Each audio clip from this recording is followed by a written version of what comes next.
এই যারা খুব নিরীহভাবে নিষ্পাপভাবে বলছেন না যে না না ইভেন্ট ম্যানেজারদের দোষ, আবারও বলছি ইভেন্ট ম্যানেজার এই শতদ্রু দত্ত না কি, শতদ্রু দত্ত কোন হরিদাস পাল? সবকিছু শতদ্রু দত্তের নামে চালিয়ে দেওয়া হচ্ছে।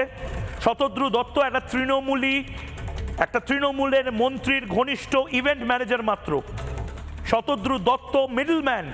শতদ্রু দত্তের পেছনে কে আছে? শতদ্রু দত্তেরই নাম যদি নেওয়া হয়, শতদ্রু দত্ত আজকে এই মুম্বাইয়ের যে মেসি এসেছে সেই অনুষ্ঠানটাও শতদ্রু দত্ত করেছে। কে হরিদাস পাল? শতদ্রু দত্ত।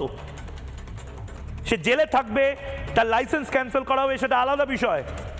এই সমস্ত কিছু মমতা ব্যানার্জি করেছেন না আইওয়াস।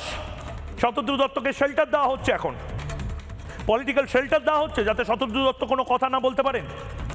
শতদ্রু দত্তের লাইসেন্স ক্যান্সেল করা হয়েছে। আগামী 5 বছর বা 10 বছর কোনো প্রোগ্রাম যাতে শতদ্রু দত্ত না করতে পারে তার চেষ্টা করা হয়েছে। কাকে বাঁচানোর চেষ্টা হচ্ছে? সুজিত বসুকে। কাকে বাঁচানোর চেষ্টা হচ্ছে? অরূপ বিশ্বাসকে। শতদ্রু দত্ত তো মুম্বাইতেও এই প্রোগ্রামটা অর্গানাইজ করেছে, কিন্তু মুম্বাইয়ের পুলিশ কমিশনারের নাম শতদ্রু দত্ত নয়। পুলিশ কমিশনার দাঁড়িয়ে থেকে প্রোগ্রামটা করেছে। মুম্বাইয়ে মহারাষ্ট্রের মুখ্যমন্ত্রীর নাম দেবেন্দ্র ফডনবিস, শতদ্রু দত্ত নয়। মাননীয় মুখ্যমন্ত্রী মমতা বন্দ্যোপাধ্যায়, আপনি শতদ্রু দত্তদেরকে এবার নবান্ন চেয়ারে বসান। শতদ্রু দত্ত, অনুব্রত মণ্ডল, শেখ শাহজাহানরাই এখন গোটা বাংলা চালাচ্ছে, অপদার্থতা করছে। আর অরূপ বিশ্বাসরা এখন সেলফি মন্ত্রী হয়েছে। একটা করে সেলফি তুলে দেওয়ার জন্য অরূপ বিশ্বাসরা এখন মন্ত্রিত্ব সামলাচ্ছেন। আমার খুব সিম্পল পয়েন্ট, এই সমস্ত লেকচার আমি চাই না। বাংলার মানুষ লেকচার চায় না, বাংলার মানুষ টাকা রিফান্ড চায়।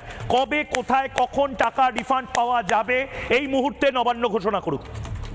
রাজীব কুমার শুধু লেকচার মেরে চলে গেলেন যে টাকা রিফান্ড করা হবে। কবে? এই গাজরটা যে ঝুলিয়ে চলে গেলেন, টাকা কি ফ্রিতে আসে?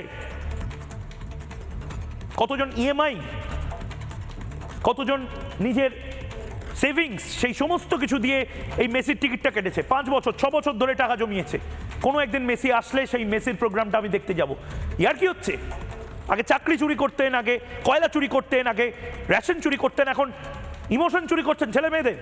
এই ছেলেমেয়েরা কিন্তু প্রথমবারের ভোটার হবে। 25-এ মেসিকে ভাগালেন, 2008-এ টাটাকে ভাগালেন, 2026-এ না আপনাদের ভাগায় এই বাচ্চা বাচ্চা ছেলে মেয়ে, এই জেন জি, এই জেন আলফা, এই মিলেনিয়াল। ইয়ার কি হচ্ছে? বাচ্চা ছেলে মেয়েগুলো কান্নাকাটি করছে, রাস্তায় পড়ে থাকছে, ইমোশন নিয়ে খেলা করছেন আপনারা। তৃণমূল কংগ্রেস এই ইমোশন নিয়ে খেলাটা বন্ধ করুক। নানা ধরনের কন্টেন্ট দেখার জন্য লাইক করুন, শেয়ার করুন আমাদের ফেসবুক পেজ, সাবস্ক্রাইব করুন আমাদের ইউটিউব চ্যানেল। পাশাপাশি অন্যান্য ব্রেকিং নিউজের জন্য অবশ্যই চোখ রাখুন রিপাবলিক বাংলায়।